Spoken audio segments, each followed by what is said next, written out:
আপনি যদি এখন মারা যান কালকে একদিন হয়ে যাবে। আপনার মোবাইলে গান থাকবে, অবস্থা আপনি মারা যাবেন, মানুষ দেখবে আপনার মোবাইল চেক করে ওইটাতে গান আছে।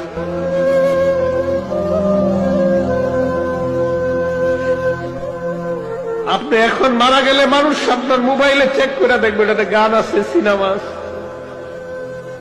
গুনার কারণে না ভয় লাগে,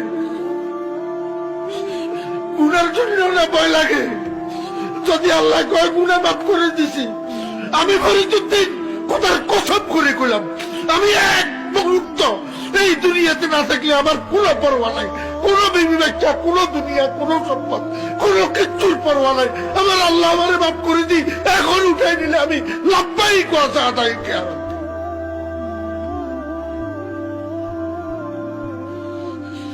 কিসের দুনিয়া? খালি গুনার জন্য ভয় লাগে।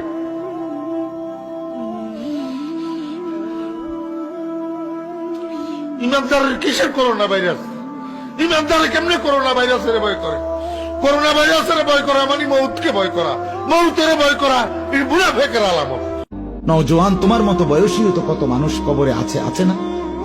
সে মরলো কেন ভাইয়া? বেকুব দেখে না? তুমি চালাক দেখে মরো না? না, সে বুঝে নাই দেখে মরে গেছে নাকি? তো মালিক দয়া করেছে বলেই তো আমি আর আপনি এখনো বেঁচে আছি। মালিকের সিদ্ধান্তের এক সেকেন্ড আর পৃথিবীতে আল্লাহর ফয়সালা চলে আসলে, মালাকুল মউত চলে আসলে, এরপরে এক সেকেন্ড থাকার সুযোগ মিলবে তো? দুনিয়া কিন্তু থাকে না। আজ রাত যার বাসর ঘর তারও ভোর হবে, আজ রাত যার জেলখানা ফাঁসির রাত তার রাতও কি হয়ে যাবে? মদের আড্ডায় যে তারও ভোর হয়, আর আপনার হসপিটালে ব্যথায় যে কাতরায় তার রাতও কি হয়ে যায়? শেষ। দুনিয়া থাকে না, দুনিয়া ধোকা। দুনিয়া কি বলেন না,